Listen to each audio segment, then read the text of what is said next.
जय श्री कृष्णा। आप सभी भक्तों का आज की कथा में हार्दिक स्वागत है। भगवान श्री कृष्ण और श्रीमती राधा रानी की कृपा सदैव आप और आपके समस्त परिवार पर बनी रहे। 29 फरवरी 2024 आज है गुरुवार का दिन और आज आप सुनेंगे फाल्गुन मास की कथा का 5वां अध्याय। और अगर आप शिवपुराण की कथा सुनना चाहते हैं तो मेरे दूसरे चैनल जिसका नाम है प्योरिटी ऑफ लाइफ, उस चैनल पर हर रोज शिवपुराण की वीडियो अपलोड होती है। आप लोग जरूर सुना कीजिए, क्योंकि फाल्गुन मास में शिवपुराण सुनने से भगवान शिव की विशेष कृपा की प्राप्ति होती है। तो हर रोज आप लोग शिवपुराण की कथा सुन सकते हैं और उस चैनल का और वीडियो का लिंक आपको इस वीडियो के कमेंट बॉक्स में मिल जाएगा। मतलब फर्स्ट कमेंट में आपको पिन कर दूंगी उस वीडियो का लिंक। तो आप लोग उस चैनल को सब्सक्राइब करके और प्रतिदिन कथा जरूर सुना कीजिए। और अब भगवान श्री हरि विष्णु का ध्यान करके आज की पावन कथा का प्रारंभ करते हैं। भीष्म जी ने कहा कि हे ब्राह्मण, अब आप मुझे यह बताने की कृपा करें कि वेद वेत्ता ब्राह्मण तीनों पुष्करों की यात्रा किस प्रकार करते हैं तथा उसके करने से मनुष्यों को क्या फल मिलता है। पुलस्त्य जी ने कहा कि हे राजन, अब एकाग्रचित्त होकर तीर्थ सेवन के महान फल का श्रवण करो। जिसके हाथ पैर और मन संयम में रहते हैं तथा जो विद्वान तपस्वी और कीर्तिमान होता है, वही तीर्थ के सेवन का फल प्राप्त करता है। जो प्रतिग्रह से दूर रहता है और किसी का दिया हुआ दान नहीं लेता, प्रारब्धवश जो कुछ भी प्राप्त हो जाए उसी से संतुष्ट रहता है तथा जिसका अहंकार दूर हो गया है, ऐसे मनुष्य को ही तीर्थ सेवन का पूरा फल मिलता है। हे राजेंद्र, जो स्वभावतः क्रोधहीन, सत्यवादी, दृढ़तापूर्वक उत्तम व्रत का पालन करने वाला तथा संपूर्ण प्राणियों में आत्मभाव रखने वाला होता है, उसे तीर्थ सेवन का पूरा फल प्राप्त होता है। यह ऋषियों का परम गोपनीय सिद्धांत है। हे राजेंद्र, पुष्कर तीर्थ करोड़ों ऋषियों से भरा है। उसकी लंबाई 22 योजन अर्थात 10 कोस है और चौड़ाई आधा योजन अर्थात 2 कोस है। यही उस तीर्थ का परिमाण है। वहां जाने मात्र से मनुष्य को राजसूय और अश्वमेघ यज्ञ का पूरा फल प्राप्त होता है, जहां अत्यंत पवित्र सरस्वती नदी ने ज्येष्ठ पुष्कर में प्रवेश किया है। यहाँ चैत्र शुक्ला चतुर्दशी को ब्रह्मा आदि देवताओं, ऋषियों, सिद्धों और चारणों का आगमन होता है। अतः उक्त तिथियों को देवताओं और पितरों के पूजन में प्रवृत्त होकर मनुष्य को वहां स्नान करना चाहिए। इससे वह अभय पद को प्राप्त होता है और अपने कुल का भी उद्धार करता है। वहां देवताओं और पितरों का तर्पण करके मनुष्य विष्णु लोक को प्रतिष्ठित होता है। ज्येष्ठ पुष्कर में स्नान करने से उसका स्वरूप चंद्रमा के समान निर्मल हो जाता है तथा वह ब्रह्मलोक एवं उत्तम गति को प्राप्त होता है। मनुष्य लोक में देवाधिदेव ब्रह्मा जी का यह पुष्कर नाम से प्रसिद्ध तीर्थ संपूर्ण त्रिभुवन में विख्यात है। यह बड़े बड़े पातकों का नाश करने वाला है। पुष्कर में तीनों संध्याओं के समय प्रातःकाल, मध्याह्न एवं सायंकाल में 10,000 करोड़ अर्थात 1 खरब तीर्थ उपस्थित रहते हैं तथा आदित्य, वसु, रुद्र, साध्य, मरुदगण, गंधर्व और अप्सराओं का भी प्रतिदिन आगमन होता है। वहां तपस्या करके कितने ही देवता, दैत्य तथा ब्रह्मर्षि दिव्य योग से संपन्न एवं महान पुण्यशाली हो गए। जो मन से भी पुष्कर तीर्थ के सेवन की इच्छा करता है, उस मनस्वी के सारे पाप नष्ट हो जाते हैं। हे महाराज, उस तीर्थ में देवता और दानवों के द्वारा सम्मानित भगवान ब्रह्मा जी सदा ही प्रसन्नतापूर्वक निवास करते हैं। वहां देवताओं और ऋषियों ने महान पुण्य से युक्त होकर इच्छानुसार सिद्धियां प्राप्त की हैं। जो मनुष्य देवताओं और पितरों के पूजन में तत्पर होकर वहां स्नान करता है, उसके पुण्य को मनीषी पुरुष अश्वमेघ यज्ञ की अपेक्षा 10 गुना अधिक बतलाते हैं। पुष्करारण्य में जाकर जो एक ब्राह्मण को भी भोजन कराता है, उसके उस अन्न से 1 करोड़ ब्राह्मणों को पूर्ण तृप्तिपूर्वक भोजन कराने का फल प्राप्त होता है तथा उस पुण्य कर्म के प्रभाव से वह इहलोक और परलोक में भी आनंद मनाता है। अगर अन्न ना हो तो शाक, मूल अथवा फल जिससे वह स्वयं निर्वाह करता है, वही दोष दृष्टि का परित्याग करके श्रद्धापूर्वक ब्राह्मण को अर्पण करे। उसी के दान से मनुष्य अश्वमेघ यज्ञ का फल प्राप्त करता है। ब्राह्मण, क्षत्रिय, वैश्य अथवा शूद्र सभी इस तीर्थ में स्नान, दान आदि पुण्य के अधिकारी हैं। ब्रह्मा जी का पुष्कर नामक सरोवर परम पवित्र तीर्थ है। वह वानप्रस्थियों, सिद्धों तथा मुनियों को भी पुण्य प्रदान करने वाला है। परम पावन सरस्वती नदी पुष्कर से ही महासागर की ओर गई है। वहां महायोगी आदिदेव मधुसूदन सदा निवास करते हैं। वे आदिवराह के नाम से प्रसिद्ध हैं तथा संपूर्ण देवता उनकी पूजा करते रहते हैं।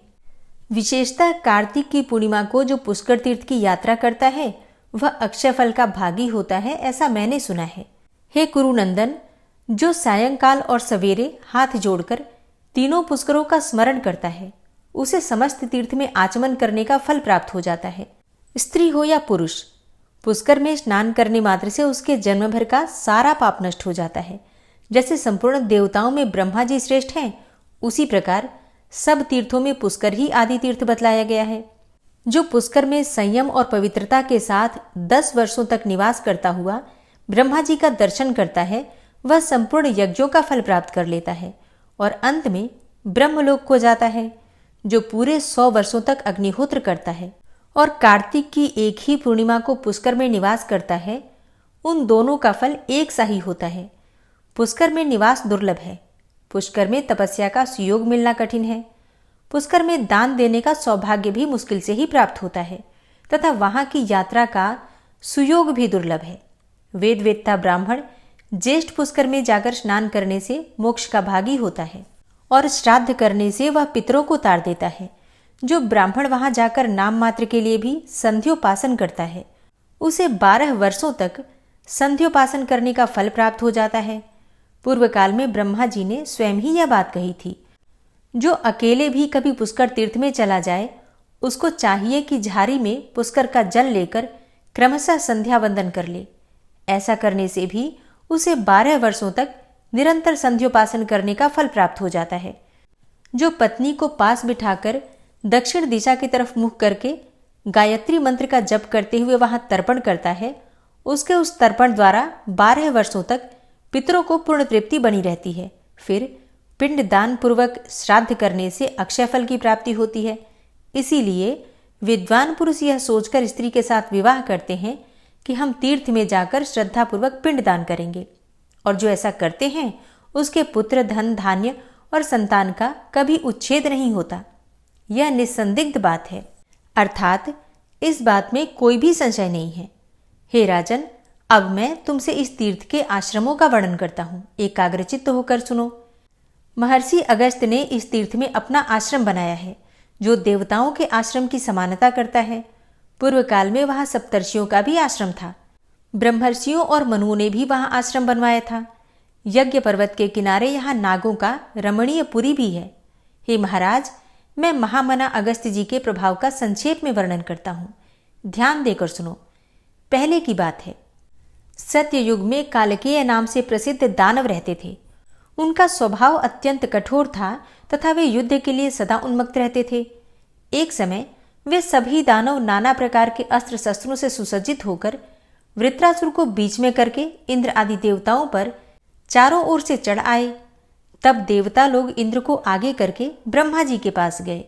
उन्हें हाथ जोड़कर खड़े देखकर ब्रह्मा जी ने कहा, देवताओं, तुम लोग जो कार्य करना चाहते हो वह सब मुझे मालूम है। मैं एक ऐसा उपाय बताऊंगा जिससे कि तुम वृत्रासुर का वध कर सकोगे। दधीची नाम के एक महर्षि हैं, उनकी बुद्धि बड़ी ही उदार है। तुम सब लोग एक साथ जाकर उनसे वर मांगो। वे धर्मात्मा हैं, अतः प्रसन्न चित्त होकर तुम्हारी मांग पूरी करेंगे। तुम उनसे यही कहना कि आप त्रिभुवन का हित करने के लिए अपनी हड्डियां हमें प्रदान करें। निश्चय ही वे अपना शरीर त्याग कर तुम्हें अपनी हड्डियां अर्पण कर देंगे। उनकी हड्डियों से तुम लोग अत्यंत भयंकर एवं सुदृढ़ वज्र तैयार करो, जो दिव्य शक्ति से संपन्न उत्तम अस्त्र होगा। उससे बिजली लोक के समान गड़गड़ाहट पैदा होगी और वह महान से महान शत्रु का विनाश करने वाला होगा। उसी वज्र से इंद्र वृत्रासुर का वध करेंगे। पुलस्त्य जी कहते हैं कि ब्रह्मा जी के ऐसा कहने पर समस्त देवता उनकी आज्ञा लेकर इंद्र को आगे करके दधीची ऋषि के आश्रम पर गए। वह सरस्वती नदी के उस पार बना हुआ था। नाना प्रकार के वृक्ष और लताएं उसे घेरे हुए थीं। वहां पहुंचकर देवताओं ने सूर्य के समान तेजस्वी महर्षि दधीची का दर्शन किया और उनके चरणों में प्रणाम करके ब्रह्मा जी के कथनानुसार वरदान मांगा।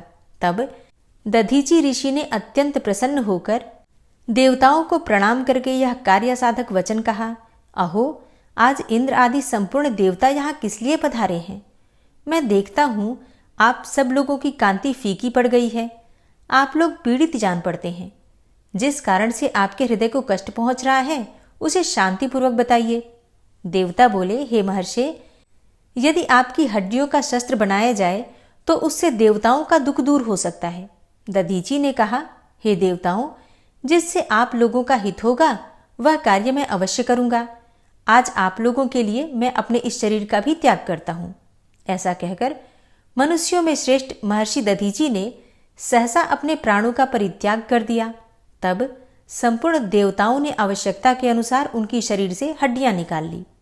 इससे उन्हें बड़ी प्रसन्नता हुई और वे विजय पाने के लिए विश्वकर्मा के पास जाकर बोले कि आप इन हड्डियों से वज्र का निर्माण कीजिए। देवताओं के वचन सुनकर विश्वकर्मा ने बड़े हर्ष के साथ प्रयत्नपूर्वक उग्र शक्ति संपन्न वज्रास्त्र का निर्माण किया और इंद्र से कहा, हे देवेश्वर, यह वज्र सब अस्त्र और शस्त्रों से श्रेष्ठ है। आप इसके द्वारा देवताओं के भयंकर शत्रु वृत्रासुर को भस्म कीजिए। उनके ऐसा कहने पर इंद्र को बड़ी प्रसन्नता हुई और उन्होंने शुद्ध भाव से उस वज्र को ग्रहण किया। तदनंतर इंद्र देवताओं से सुरक्षित होकर वज्र हाथ में लिए वृत्रासुर का सामना करने के लिए गए, जो पृथ्वी और आकाश को घेर कर खड़ा था। कालकेय नाम के विशालकाय दानव हाथ में शस्त्र उठाए चारों ओर से उसकी रक्षा कर रहे थे। फिर तो दानवों के साथ देवताओं का भयंकर युद्ध प्रारंभ हुआ। 2 घड़ी तक तो ऐसी मार काट हुई जो संपूर्ण लोक को महान भय में डालने वाली थी। वीरों की भुजाओं से चलाई हुई तलवारें जब शत्रु के शरीर पर पड़ती थीं, तब बड़े जोर का शब्द होता था। आकाश से पृथ्वी पर गिरते हुए मस्तक ताड़ के फलों के समान जान पड़ते थे। उनसे वहां की सारी भूमि पटी हुई दिखाई देती थी। उस समय सोने के कवच पहने हुए कालकेय दानव दावानल से जलते हुए वृक्षों के समान प्रतीत होते थे। वे हाथ में परिघ लेकर देवताओं पर टूट पड़े। उन्होंने एक साथ मिलकर बड़े वेग से धावा किया था। यद्यपि देवता भी एक साथ संगठित होकर ही युद्ध कर रहे थे, तो भी वे उन दानवों के वेग को सह न सके। उनके पैर उखड़ गए। वे भयभीत होकर भाग खड़े हुए। देवताओं को डरकर भागते हुए और वृत्रासुर को प्रबल होते देखकर हजारों आंखों वाले इंद्र को बड़ी घबराहट हुई। इंद्र की ऐसी अवस्था देखकर सनातन भगवान श्री विष्णु ने उनके भीतर अपने तेज का संचार करके उनके बल को बढ़ाया। इंद्र को श्री विष्णु के तेज से परिपूर्ण देखकर देवताओं तथा निर्मल अंतःकरण वाले ब्रह्मर्षियों ने भी उनमें अपने अपने तेज का संचार किया। इस प्रकार भगवान श्री विष्णु, देवता तथा महाभाग ऋषियों के तेज से वृद्धि को प्राप्त होकर इंद्र अत्यंत बलवान हो गए। देवराज इंद्र को सबल जानकर वृत्रासुर ने बड़े जोर से सिंहनाद किया। उसकी विकट गर्जना से पृथ्वी, दिशाएं, अंतरिक्ष, द्युलोक और आकाश में सभी कांप उठे। वह भयंकर सिंहनाद सुनकर इंद्र को बड़ा संताप हुआ। उनके हृदय में भय समा गया और उन्होंने बड़ी उतावली के साथ अपना महान वज्रास्त्र उसके ऊपर छोड़ दिया। इंद्र के वज्र का आघात पाकर वह महान असुर निष्प्राण होकर पृथ्वी पर गिर पड़ा। तत्पश्चात संपूर्ण देवता तुरंत आगे बढ़कर वृत्रासुर के वध से संतप्त हुए शेष दैत्यों को भी मारने लगे। देवताओं की मार पड़ने पर वे महान असुर भय से पीड़ित होकर वायु के समान वेग से भागकर अगाध समुद्र में जा पहुंचे और वहां एकत्रित होकर सबके सब तीनों लोगों का नाश करने के लिए आपस में सलाह करने लगे। उनमें जो विचारक थे उन्होंने नाना प्रकार के उपाय बतलाए, तरह तरह की युक्तियां भी सुझाईं। अंततः गत्वा यह निश्चय हुआ कि तपस्या से ही संपूर्ण लोग टिके हुए हैं, इसलिए उसी का क्षय करने के लिए शीघ्रता की जाए। पृथ्वी पर जो कोई भी तपस्वी, धर्मज्ञ और विद्वान हो, उनका तुरंत वध कर दिया जाए। उनके नष्ट हो जाने पर संपूर्ण जगत का स्वयं ही नाश हो जाएगा। उन सबकी बुद्धि मारी गई थी, इसलिए उपर्युक्त प्रकार से संसार के विनाश का निश्चय करके वे बहुत प्रसन्न हुए। समुद्र रूप दुर्ग का आश्रय लेकर उन्होंने त्रिभुवन का विनाश करना आरंभ किया। वे रात में कुपित होकर निकलते और पवित्र आश्रमों तथा मंदिरों में जो भी मुनि मिलते उन्हें पकड़कर खा जाते थे। उन दुरात्माओं ने वशिष्ठ के आश्रम में जाकर 8008 ब्राह्मणों का भक्षण कर लिया तथा उस वन में और भी जितने तपस्वी थे उन्हें भी मौत के घाट उतार दिया। महर्षि च्यवन के पवित्र आश्रम पर, जहां बहुत से द्विज निवास करते थे, जाकर उन्होंने फल मूल का आहार करने वाले 100 मुनियों को अपना ग्रास बना लिया। इस प्रकार रात में वे मुनियों का संहार करते और दिन में समुद्र के भीतर घुस जाते थे। भरद्वाज के आश्रम पर जाकर उन दानवों ने वायु और जल पीकर संयम नियम के साथ रहने वाले 20 ब्रह्मचारियों की हत्या कर डाली। इस तरह बहुत दिनों तक उन्होंने मुनियों का भक्षण जारी रखा, किंतु मनुष्यों को इन हत्यारों का पता ही नहीं चला। उस समय काल के यों के भय से पीड़ित होकर सारा जगत धर्म कर्म की ओर से निरुत्साह हो गया। स्वाध्याय बंद हो गया, यज्ञ और उत्सव समाप्त हो गए। मनुष्यों की संख्या दिनों दिन क्षीण होने लगी। वे भयभीत होकर आत्मरक्षा करने के लिए 10 दिशाओं में दौड़ने लगे। कोई द्विज गुफाओं में छिप गए तो दूसरों ने झरनों की शरण ली। कितनों ने भय से व्याकुल होकर प्राण ही त्याग दिए। इस प्रकार यज्ञ और उत्सवों से रहित होकर जब सारा जगत नष्ट होने लगा, तब इंद्र सहित संपूर्ण देवता व्यथित होकर भगवान श्री नारायण की शरण में गए और इस प्रकार स्तुति करने लगे। देवता बोले, हे प्रभो, आप ही हमारे जन्मदाता और रक्षक हैं। आप ही संसार का भरण पोषण करने वाले हैं। चर और अचर संपूर्ण जगत की सृष्टि आपसे ही हुई है। हे कमल नयन, पूर्व काल में यह भूमि नष्ट होकर रसातल में चली गई थी। उस समय आपने ही वाराह रूप धारण करके संसार के हित के लिए इसका समुद्र से उद्धार किया था।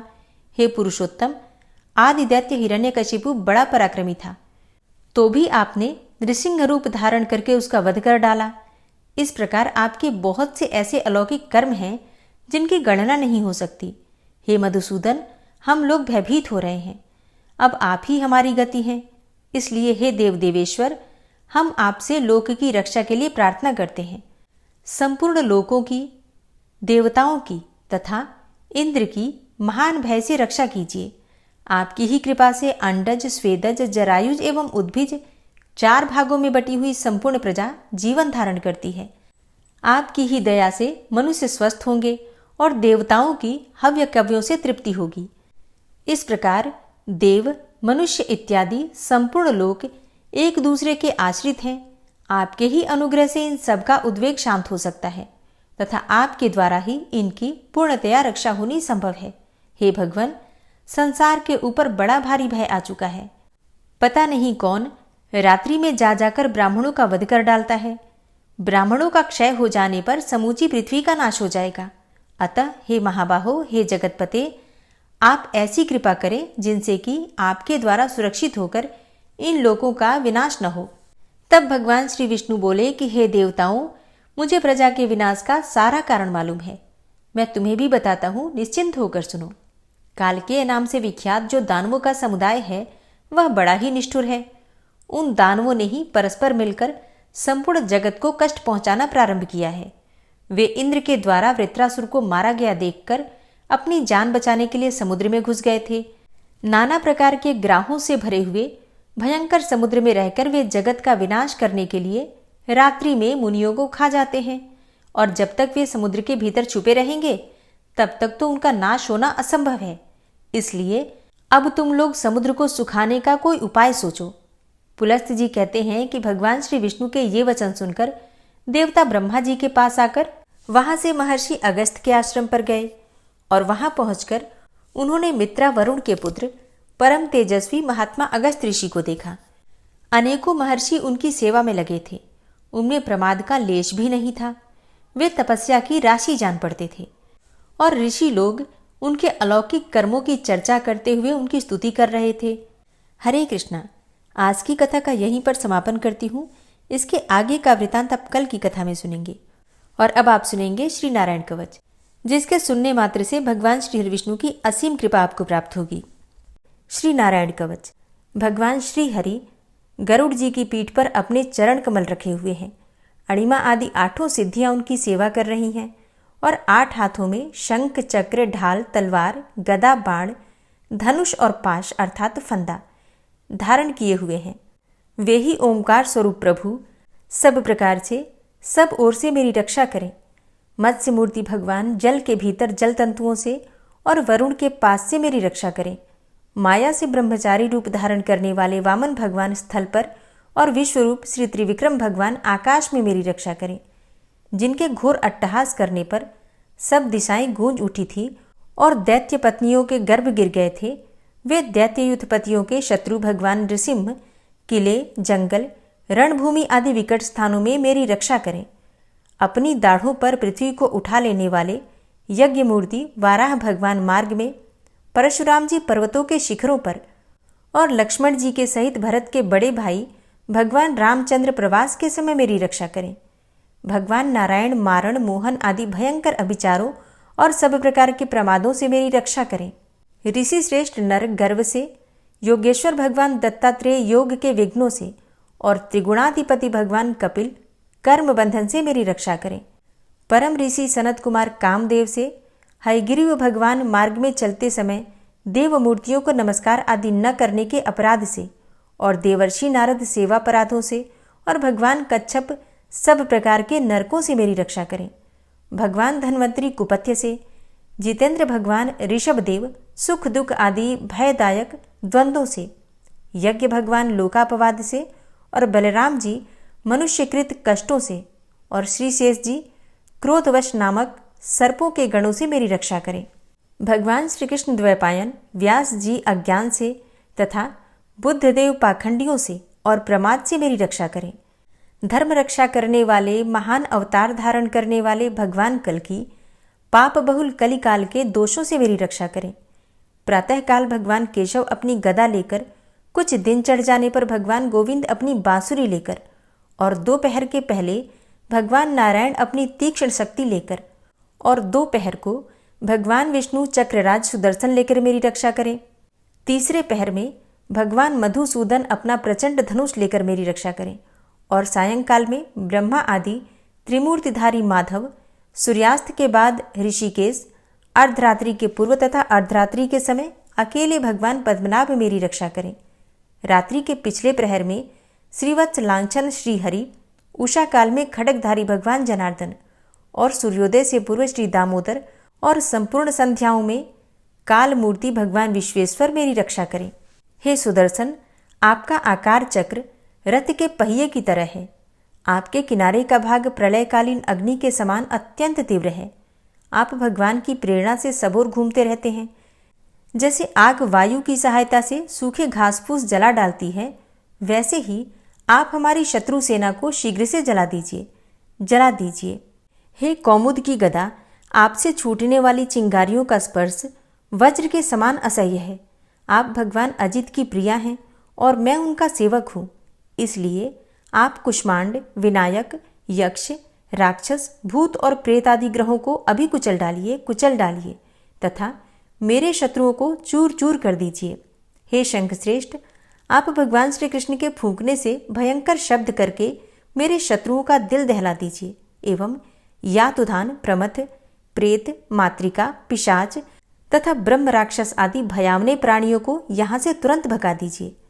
भगवान की श्रेष्ठ तलवार, आपकी धार बहुत तीक्ष्ण है। आप भगवान की प्रेरणा से मेरे शत्रुओं को छिन्न भिन्न कर दीजिए। भगवान की प्यारी ढाल, आप में सैकड़ों चंद्राकार मंडल है। आप पाप दृष्टि, पापात्मा शत्रुओं की आंखें बंद कर दीजिए और उन्हें सदा के लिए अंधा बना दीजिए। सूर्य आदि ग्रह, धूमकेतु, पुच्छल तारे आदि केतु, दुष्ट मनुष्य, सर्प आदि रेंगने वाले जंतु, दाढ़ों वाले हिंसक पशु, भूत प्रेत आदि तथा पापी प्राणियों से हमें जो भय हो और जो हमारे मंगल के विरोधी हों, वे सभी भगवान के नाम, रूप तथा आयुधों का कीर्तन करने से तत्काल नष्ट हो जाएं। बृहद, रथंतर आदि सामवेदीय स्तोत्रों से जिनकी स्तुति की जाती है, वे वेद मूर्ति भगवान गरुड़ और विश्वक्सेन जी अपने नामोच्चारण के प्रभाव से हमें सब प्रकार की विपत्तियों से बचाएं। श्रीहरि के नाम, रूप, वाहन, आयुध तथा श्रेष्ठ पार्षद हमारी बुद्धि, इंद्रिय, मन और प्राणों को सब प्रकार की आपत्तियों से बचाएं। जितना भी कार्य अथवा कारण रूप जगत है, वह वास्तव में भगवान ही है। इस सत्य के प्रभाव से हमारे सारे उपद्रव नष्ट हो जाएं। जो लोग ब्रह्म और आत्मा की एकता का अनुभव कर चुके हैं, उनकी दृष्टि में भगवान का स्वरूप समस्त विकल्पों से रहित है, भेदों से रहित है। फिर भी वे अपनी माया शक्ति के द्वारा भूषण, आयुध और रूप नामक शक्तियों को धारण करते हैं। यह बात निश्चित रूप से सत्य है। इस कारण सर्वज्ञ, सर्वव्यापक भगवान श्री हरि सदा सर्वत्र सब स्वरूपों से हमारी रक्षा करें। जो अपने भयंकर अट्टहास से सब लोगों के भय को भगा देते हैं और अपने तेज से सबका तेज ग्रस लेते हैं, वे भगवान नृसिंह दिशा विदिशा में नीचे ऊपर बाहर भीतर सब ओर से हमारी रक्षा करें। हे देवराज इंद्र, मैंने तुम्हें यह नारायण कवच सुना दिया है। इस कवच से तुम अपने को सुरक्षित कर लो, बस फिर तुम अनायास ही सब दैत्य युद्धपतियों को जीत कर लोगे। इस नारायण कवच को धारण करने वाला पुरुष जिसको भी अपने नेत्रों से देख लेता है अथवा पैर से छू देता है, तत्काल समस्त भयों से वो मुक्त हो जाता है। जो इस वैष्णवी विद्या को धारण कर लेता है उसे राजा, डाकू, प्रेत, पिशाच आदि और बाघ आदि हिंसक जीवों से कभी किसी प्रकार का भय नहीं होता। हे देवराज, प्राचीन काल की बात है, एक कौशिक गोत्री ब्राह्मण ने इस विद्या को धारण करके योग धारणा से अपना शरीर मरुभूमि में त्याग दिया। अब जहां उस ब्राह्मण का शरीर पड़ा था, उसके ऊपर से एक दिन गंधर्वराज चित्ररथ अपनी स्त्रियों के साथ विमान पर बैठकर निकले। वहां आते ही वे नीचे की ओर सिर किए विमान सहित आकाश से पृथ्वी पर गिर पड़े। इस घटना से उनके आश्चर्य की सीमा न रही जब उन्हें बालखिल्य मुनियों ने बतलाया कि यह नारायण कवच धारण करने का प्रभाव है। तब उन्होंने उस ब्राह्मण देव की हड्डियों को ले जाकर पूर्ववाहिनी सरस्वती नदी में प्रवाहित कर दिया और फिर स्नान करके वे अपने लोक को चले गए। श्री सुखदेव जी कहते हैं, हे परीक्षित, जो पुरुष इस नारायण कवच को समय पर सुनता है और जो आदर पूर्वक इसे धारण करता है, उसके सामने सभी प्राणी आदर से झुक जाते हैं और वह सब प्रकार के भयों से मुक्त हो जाता है। हे परीक्षित, शतक्रतु इंद्र ने आचार्य विश्वरूप जी से यह वैष्णवी विद्या प्राप्त करके रणभूमि में असुरों को जीत लिया और वे त्रैलोक्य लक्ष्मी का उपभोग करने लगे। श्री नारायण कवच संपूर्ण हुआ। ओम विश्वं विष्णुर्वचत्कारो भूतभव्य भवत्प्रभु भूतकृत भूतभृद्भावो भूतात्मा भूतवाहन भूतात्मा परमात्मा च मुक्तानां परमागति अव्ययः पुरुषः साक्षी क्षेत्रज्ञो अक्षर एव च योगो योगविदां नेता प्रधान पुरुषेश्वरः नारसिंहवपुः श्रीमान् केशवः पुरुषोत्तमः सर्वः शर्वः शिवस्थाणुर्भूतादिर्निधिर्व्ययः संभवो भावनो भर्ता प्रभवः प्रभुरीश्वरः स्वयंभू शंभुरादित्यः पुष्कराक्षो महास्वनः अनादिनिधनो धाता विधाता धातुरुत्तमः अप्रमेयो ऋषिकेश पद्मनाभो अमरप्रभु विश्वकर्मा मनुस्त्वष्टा स्थविष्ठः स्थविरो ध्रुवः अग्राह्यः शाश्वतः कृष्णो लोहिताक्षः प्रतर्दनः प्रभूतस्त्रिककुब्धाम पवित्रं मङ्गलं परम् ईशानः प्राणदः प्राणो ज्येष्ठः श्रेष्ठः प्रजापति हिरण्यगर्भो भूगर्भो माधवो मधुसूदनः ईश्वरो विक्रमी धन्वी मेधावी विक्रमः क्रमः अनुत्तमो दुराधर्षः कृतज्ञः कृतिरात्मवान् सुरेशः शरणं शर्म विश्वरेताः प्रजाभवः अह संवत्सरो व्यालः प्रत्ययः सर्वदर्शनः अज सर्वेश्वर सिद्ध सिद्धे सर्वादिर्च्युतः वृषाकपिर्मेयात्मा सर्वयोगविनिश्रितः वसुर्वसुमनः सत्य समात्मा संमितः समः अमोघ पुण्डरीकाक्षो वृषकर्मा वृषाकृतिः रुद्रो बहुशिरा बभ्रुर्विश्वयोनिः शुचिश्रवः अमृतः शाश्वतस्थाणुर्वरारोहो महातपः सर्वगः सर्वविद्भानुर्विश्वक्सेनो जनार्दनः वेदो वेदविद्व्यङ्गो वेदाङ्गो वेदवित्कविः लोकाध्यक्षः सुराध्यक्षो धर्माध्यक्षः कृताकृतः चतुरात्मा चतुर्व्यूहश्चतुर्द्रष्टश्चतुर्भुजः भ्राजेष्णुर्भोजनं भोक्ता सहिष्णुर्जगदाति च अनघो विजयोजेता विश्वयोनिः पुनर्वसु उपेन्द्रो वामनः प्रांशुर्मोघः शुचिरुर्जितः अतीन्द्रः संग्रहः सर्गो धृतात्मा नियमो यमः वेद्यो वैद्यः सदा योगी वीरः माधवो मधु अतीन्द्रियो महामायो महोत्साहो महाबलः महाबुद्धिर्महावीर्यो महाशक्तिर्महाद्युतिः अनिर्देश्य वपुः श्रीमान् मेयात्मा महाधृतिर् महिश्वासो महीभर्ता श्रीनिवासः सतां गति अनिरुद्ध सुरानन्दो गोविन्दो गोविन्दाम्पति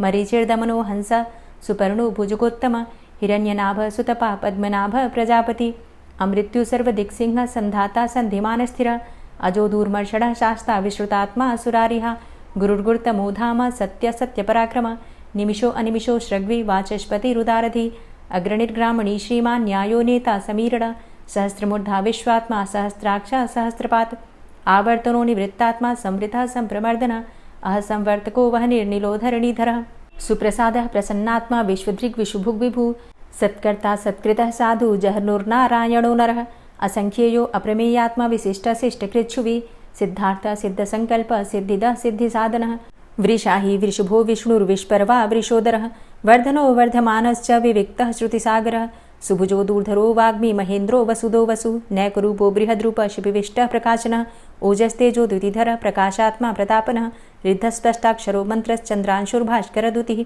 अमृतांशुद्भवो भानु शशबिन्दुः सुरेश्वरः औषधं जगतः सेतु सत्यधर्मपराक्रमः भूतभव्य भवन्नाथ पवनः पावनो नलः कामः कामकृत्कान्तः कामः कामप्रदः प्रभु युगादिकृद्युगावर्तो नैकमायो महाशनः अदृश्यो व्यक्तरूपश्च सहस्रजित् अनन्तजित् इष्टो अविशिष्ट शिष्टेष्ट शिखण्डी नहुसो वृष क्रोधः क्रोधकृत्कर्ता विश्वबाहुर्महीधरः अच्युतः प्रतितः प्राणः प्राणदो वासवानुजः अपां निधिर्धिष्ठानं प्रमत्तः प्रतिष्ठितः स्कन्दः स्कन्दधरो धूर्यो वरदो वायुवाहनः वासुदेवो बृहद्भानुरादिदेवः पुरन्दरः अशोकस्तारणस्तारः शूरः सौरिर्जनेश्वरः अनुकूलः शतावर्त पद्मी पद्मनिभेक्षणः पद्मनाभो अरविन्दाक्ष पद्मगर्भ शरीरभृत् महर्धिरिद्धो वृद्धात्मा महाक्षो गरुडाध्वजः अतुलः शरभो भीमो समयज्ञो हविर्हरि सर्वलक्षणलक्षण्यो लक्ष्मीवान् समितिञ्जयः वीक्षरो रोहितो मार्गो हेतुर्दामोदरः सह महीधरो महाभागो वेगवान् मिताशनः उद्भवः क्षोभणो देव श्रीगर्भ परमेश्वर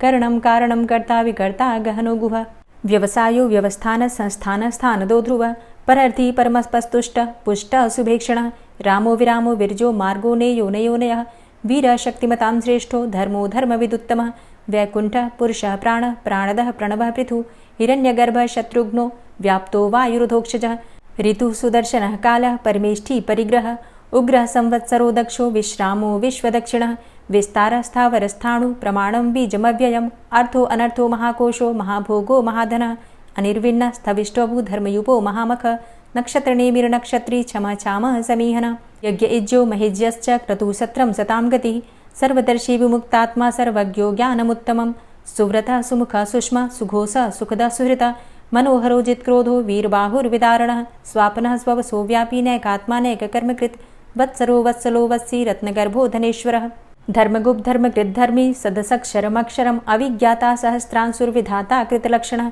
गभस्तिनेमिः सत्त्वस्थः सिंहो भूतमहेश्वरः आदिदेवो महादेवो देवेशो देवभृद्गुरुः उत्तरो गोपतिर्गोप्ता ज्ञानगम्यः पुरातनः शरीरभूतभृद्भोक्ता कपीन्द्रो भूरि दक्षिणः सोमभो अमृतपः सोमः पुरुजित् पुरुषोत्तमः विनयोजयः सत्यसन्धो दाशाः सात्वतां पतिः जीवो विनयिता साक्षी मुकुन्दो अमितविक्रमः अम्भो निद्रणन्तात्मा महोदधीशयोऽन्तकः अजोमहारः स्वाभाव्यो जितामित्रः प्रमोदनः आनन्दो नन्दनो नन्दः सत्यधर्मा त्रिविक्रमः महर्षि कपिलाचार्यः कृतज्ञो मेदिनीपतिः त्रिपदस्त्रिदशाध्यक्षो महाशृङ्गः कृतान्तकृत् महावराहो गोविन्दः सुखेणः कनकाङ्गदी गुह्यो गभीरो गहनो गुप्तश्चक्रगदाधरः वेधा स्वाङ्गो अजितः कृष्णो दृढः सङ्कर्षणोच्युतः वरुणो वारुणो वृक्षः पुष्कराक्षो महामनाः भगवान् भगानन्दी वनमाली हलायुधः आदित्यो ज्योतिरादित्यः सहिष्णुर्गतिसत्तमः सुधन्वाखण्ड परशुर्दारुणो द्रविडप्रदः दिविस्त्रिक्सर्वदृग्व्यासो वाचस्पतिर्योनिजः त्रिसामा सामगः साम निर्वाणं भेषजम्भिषक्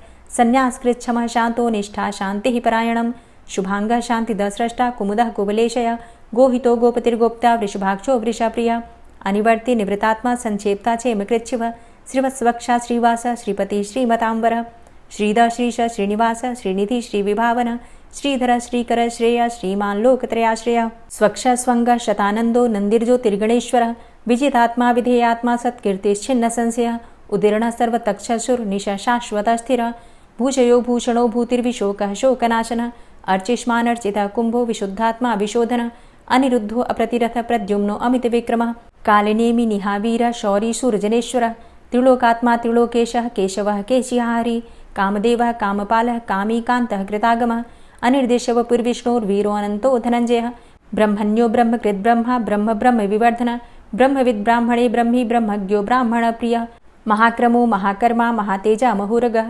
महाक्रतुर्महायज्वा महायज्ञो महाहवि स्तव्यः स्तव प्रियः स्तोत्रं स्तुतिस्तोतारणप्रियः पूर्णः पुरैता पुण्यः पुण्यकीर्तिर्नामयः मनोजवस्तीर्थकरो वसुरेता वसुप्रदः वसुप्रदो वासुदेव वसुर्वसुमनाहवि सद्गतिः सत्कीर्तिः सत्ता सद्भूतिः सत्परायणः शूरसेनो यदुश्रेष्ठः सन्निवासः सुयामुनः भूतावासो वासुदेवः सर्वासु निलयोऽनलः दर्पः दर्पदो दृप्तो दूर्धरोऽथा पराजितः विश्वमूर्तिर्महामूर्तिर्दीप्तमूर्तिर्मूर्तिमान् अनेकमूर्तिरव्यक्तः शतमूर्तिः शताननः एको नैकः सवकः किं यत्तत्पदमनुत्तमं लोकबन्धुर्लोकनाथो माधवो भक्तवत्सलः सुवर्णवर्णो हेमाङ्गो वराङ्गश्चन्दनाङ्गदी वीरः विषमः शून्यो घृताशीरचलश्चलः अमानीमानदो मान्यो लोकस्वामी त्रिलोकदृक् सुमेधा मेधजोधन्यः सत्यमेधाधराधरः तेजोवृषः द्वितिधरः सर्वशस्त्रभृताम्बरः प्रग्रहो निग्रहो व्यग्रो नैकशृङ्गो गदाग्रजः चतुर्मूर्तिश्चतुर्बाहुश्चतुर्व्यूहश्चतुर्गति चतुरात्मा चतुर्भावश्चतुर्वेदविदेकपात् समावर्तो अनिवृतात्मा दुर्जयो दुरतिक्रम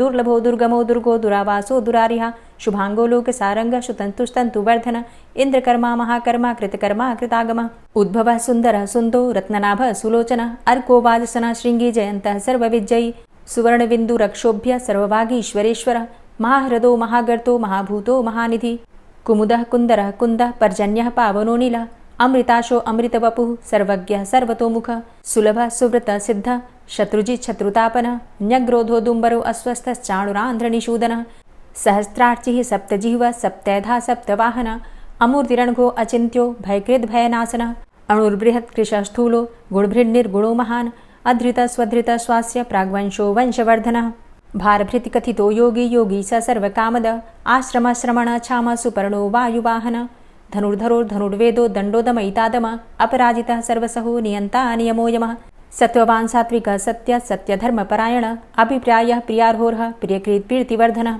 विहाय सगतिर्ज्योति सुरुचिर्हुद्भुग्विभु रविर्विलोचनः सूर्य सविता रविलोचनः अनन्तो हुद्भुग्भोक्ता सुखदो नैकजोग्रज अनिर्विण्ण सदामर्षि लोकाधिष्ठानमद्भुतः सनात सनातन्तमः कपिलः कपिरप्यय स्वस्तिदा स्वस्तिकृत् स्वस्ति स्वस्तिभुक् स्वस्ति दक्षिण रौद्रः कुण्डली चक्रे विक्रम्युर्जितशासन शब्दातिगः शब्दशः शिशिरः शर्वरीकर अक्रूरः पेशलो दक्षो दक्षिणः क्षमिणाम्बर विद्वतमो वितभय पुण्यश्रवणकीर्तन उत्तारणो दुष्कृतिः पुण्यो दुःस्वप्ननाशन वीरः रक्षणः सन्तो जीवनः पर्यवस्थित अनन्तरूपो अनन्तसृर्जितमन्युर्भयापः चतुरष्ट्रो गभीरात्मा विदिशो व्यादिशो दिश अनादिर्भूर्भुवो लक्ष्मीः सुवीरो रुचिराङ्गद जननो जन्मादिर्भीमो भीमपराक्रम आधारनीलयोधाता पुष्पहासः प्रजागर ऊर्ध्वगः सत्पथाचारः प्राणदः प्रणवपण प्रमाणं प्राणनीलयः प्राणभृत् प्राणजीवनः तत्त्वं तत्त्वविदेकात्मा जन्ममृत्यु जरातिघ पूर्वः स्वस्तरुस्तारः सविता प्रपितामह यज्ञो यज्ञपतिर्यज्वा यज्ञाङ्गो यज्ञवाहन यज्ञभृद्यज्ञकृद्यज्ञ यज्ञभुग्यज्ञसाधन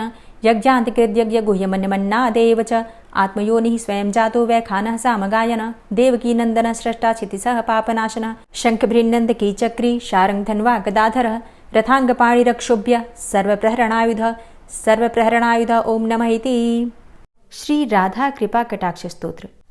मुनीन्द्रवृन्दवन्दिते त्रिलोकशोकहारिणि प्रसन्नवक्त्रपङ्कजे निकुञ्जभूविलासिनी व्रजेन्द्रभानुनन्दिनी व्रजेन्द्रसूनुसङ्गते कदा करिष्यसि मां कृपाकटाक्षभाजनम् अशोकवृक्षवल्लरी वितानमण्डपस्थिते प्रवालबालपल्लव प्रभारुणान्ध्रिकोमले वराभयस्फुरत्करे प्रभूतसम्पदालये कदा करिष्यसि मां कृपाकटाक्षभाजनम् अनङ्गरङ्गमङ्गलं प्रसङ्गभङ्गुरं भ्रुवां सविभ्रमं ससम्भ्रमं दृगन्तबाणपातने निरन्तरं वशीकृत प्रतीतनन्दनन्दने कदा करिष्यसि मां कृपाकटाक्षभाजनम् तडित्सुवर्णचम्पकप्रदीप्तगौरविग्रहे मुखप्रभापरास्तकोटिसारदेन्दुमण्डले विचित्रचित्रसञ्चरच्चकोरशावलोचने कदा करिष्यसि मां कृपाकटाक्षभाजनम् मदोन्मदादियौवने प्रमोदमानमण्डिते प्रियानुरागरञ्जिते कलाविलासपण्डिते अनन्यधन्यकुञ्जराज्यकामकेलिकोविदे कदा करिष्यसि मां कृपाकटाक्षभाजनम् अशेषहावभावधीरहीरहारभूषिते प्रभूतशातकुम्भकुम्भकुम्भिकुम्भसुस्तनि प्रशस्तमन्दहास्यचूर्णपूर्णसौख्यसागरे कदा करिष्यसि मां कृपाकटाक्षभाजनम् मृणालवालवल्लरी लताग्रलास्यलोलनीललोचनावलोकने ललल्लुलन्मिलन्मनोज्ञमुग्धमोहिनाश्रिते कदा करिष्यसि मां कृपाकटाक्षभाजनम् सुवर्णमल्लिकाञ्चितत्रिरेखकम्बुकण्ठगे त्रिसूत्रमङ्गलीगुणत्रिरत्नदीप्तिदीधिते सलोल नीलकुन्तल प्रसून गुच्छ गुम्फिते कदा करिष्यसि मां कृपाकटाक्षभाजनम् नितम्ब बिम्बलम्बमान पुष्पमेखलागुणे प्रशस्तरत्नकिङ्किणी कलापमध्यमञ्जुले करीन्द्रशुण्डदण्डिकावरोह शोभगोरुके कदा करिष्यसि मां कृपाकटाक्षभाजनम् अनेकमन्त्रनादमञ्जुनूपुरारवस्खलत् समाजराजहंसवंश निक्वडाति गौरवे विलोल हेमवल्लरी विडम्बिचारुचङ्क्रमे कदा करिष्यसि मां कृपाकटाक्षभाजनम् अनन्तकोटिविष्णुलोकनम्रपद्मजार्चिते हिमाद्रिजापुलोमजा विरिञ्चिजावरप्रदे अपार सिद्धिरिद्धिदिग्धसत्पदाङ्गुलीनखे कदा करिष्यसि मां कृपाकटाक्षभाजनम् मखेश्वरी क्रियेश्वरी स्वधेश्वरी सुरेश्वरी त्रिवेदभारतीश्वरी प्रमाणशासनेश्वरी रमेश्वरी क्षमेश्वरी प्रमोदकाननेश्वरी व्रजेश्वरी व्रजाधिपे श्रीराधिके नमोऽस्तुते इतीममद्भुतं स्तवं निशम्य भानुनन्दिनी करोतु सन्ततं जनं कृपाकटाक्षभाजनम् भवेत्तदैव सञ्चित त्रिरूपकर्मनाशनं लभेत्तदा ब्रजेन्द्रसूनुमण्डलप्रवेशनम् जय जय श्री राधे, जय जय श्री राधे। और अब आप सुनेंगे श्री तुलसी चालीसा। श्री तुलसी महारानी करु विनय सिरनाय, जो मम हो संकट विकट दीजे मात नशाय। नमो नमो तुलसी महारानी, महिमा अमित न जाए बखानी। दियो विष्णु तुमको सन्माना, जग में छायो सुयस महाना। विष्णु प्रिया जय जयति भवानी, तिहु लोक की हो सुख खानी। भगवत पूजा करे जो कोई, बिना तुम्हारे सफल न होई। जिन घर तव नहीं होय निवासा, उस घर कर ही विष्णु नहीं बासा। करें सदा जो तव नित सुमिरन, तेहि के काज होय सब पूरन। कार्तिक मास महात्म तुम्हारा, ताको जानत सब संसारा। तव पूजन जो करे कुंवारी, पावे सुंदर वर सुकुमारी। करे जो पूजा नित प्रति नारी, सुख संपत्ति से होय सुखारी। वृद्धा नारी करे जो पूजन, मिले भक्ति होवे पुलकित मन। श्रद्धा से पूजे जो कोई, भवनिधि से तर जावे सोई। कथा भागवत यज्ञ करावे, तुम बिन नहीं सफलता पावे। छायो तब प्रताप जग भारी, ध्यावत तुम्हि सकल चित धारी। तुम्ही मात यंत्रन तंत्रन में, सकल काज सिद्धि होवे क्षण में। औषधि रूप आप हो माता, सब जग में तव यश विख्याता। देव ऋषि मुनि और तपधारी, करत सदा तव जय जयकारी। वेद पुराणन तव यश गाया, महिमा अगम पार नहीं पाया। नमो नमो जय जय सुख कारणी, नमो नमो जय दुख निवारणी। नमो नमो सुख संपत्ति देनी, नमो नमो अघ काटन चेनी। नमो नमो भक्तन दुख हरणी, नमो नमो दुष्टन मद छेनी। नमो नमो भव पार उतारणी, नमो नमो परलोक सुधारणी। नमो नमो निज भक्त उबारणी, नमो नमो जन काज सवारणी। नमो नमो जय कुमति नशावनी, नमो नमो सब सुख उपजावनी। जयति जयति जय तुलसी माई, ध्याऊं तुमको शीश नवाई। निज जन जानी मोहि अपनाओ, बिगड़े कारज आप बनाओ। करूं विनय मैं मात तुम्हारी, पूर्ण आशा करहु हमारी। शरण चरण कर जोरी मनाऊं, निश दिन तेरे ही गुण गाऊं। करहु मात अब मोह पर दाया, निर्मल होए सकल मम काया। मांगू मातु यही बर दीजे, सकल मनोरथ पूर्ण कीजे। जानू नहीं कछु नेम आचारा, क्षमहु मातु अपराध हमारा। 12 मास करे जो पूजा, तासम जग में और नहीं दूजा। प्रथम ही गंगा जल मंगवावे, फिर सुंदर स्नान करावे, चंदन अक्षत पुष्प चढ़ावे, धूप दीप नैवेद्य लगावे। करें आचमन गंगा जल से, ध्यान करे हृदय निर्मल से, पाठ करे फिर चालीसा की, स्तुति करे मात तुलसा की। यह विधि पूजा करे हमेशा, ताके तन नहीं रहे कलेशा। करे मास कार्तिक का साधन, सोवे नित पवित्र हुई जाहि। है यह कथा महासुखदाई, पढ़े सुने सो भव तर जाई। यह श्री तुलसी चालीसा, पाठ करे जो कोय, गोविंद सो फल पावही, जो मन इच्छा होय। तुलसी चालीसा संपूर्ण। और अब आप सुनेंगे तुलसी महारानी की आरती। तुलसी महारानी नमो नमो, हरि की पटरानी नमो नमो। तुलसी महारानी नमो नमो, हरि की पटरानी नमो नमो। धन्य तुलसी पूर्ण तप कीनो, धन्य तुलसी पूर्ण तप कीनो। शालिग्राम की बनी पटरानी नमो नमो। तुलसी महारानी नमो नमो, हरि की पटरानी नमो नमो। जाके पत्र मंजरी कोमल, जाके पत्र मंजरी कोमल, श्रीपति कमल चरण लपटानी नमो नमो। हरि की पटरानी नमो नमो। तुलसी महारानी नमो नमो। धूप दीप नैवेद्य आरती, धूप दीप नैवेद्य आरती। पुष्पन की वर्षा बरसानी नमो नमो। हरि की पटरानी नमो नमो। तुलसा महारानी नमो नमो। 56 भोग 36 व्यंजन, 56 भोग 36 व्यंजन।